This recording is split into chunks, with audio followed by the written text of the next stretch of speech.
There's a world much like the planet Earth, but slightly different. People live in this world, as well as animals and plants. The main thing about this world that makes it different is the way it gets light. Its source of light is a giant pool of water filled with light-emitting jellyfish. The combined light the jellyfish emit is enough to keep the world lit, much the way our Earth is. On the bank of the giant jellyfish pool is a tall tenement building. The building has a couple of hundred apartments inside of it, but only one is occupied. The lone occupant is the super. The super's only job is to go down to the basement and operate a dim switch twice a day. The dim switch raises and lowers the light produced by the jellyfish. Every day, the super lowers the switch for 10 hours and raises it for 14. Everyone rests for 10 hours when the light is low. Before the current super, there was another one.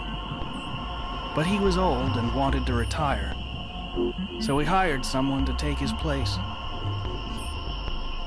On the wall across from the dim switch was a giant fuse box.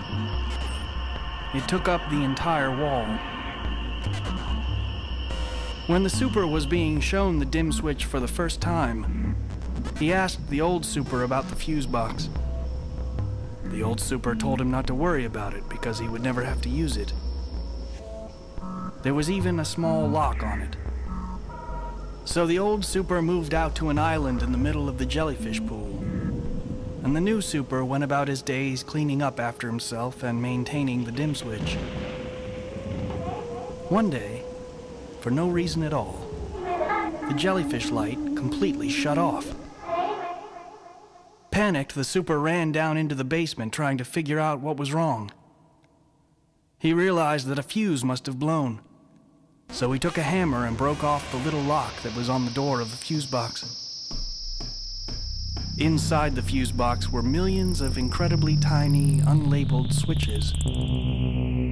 The super began flipping switches back and forth in an attempt to find the jellyfish switch.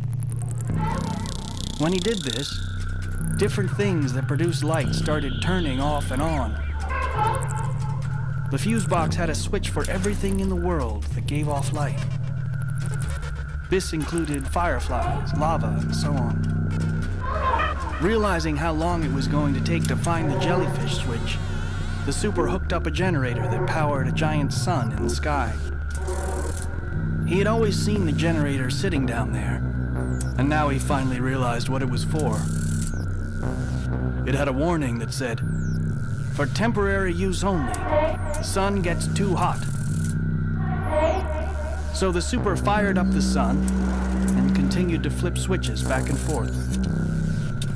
And the light-emitting things that corresponded to the switches he flipped would turn off and on.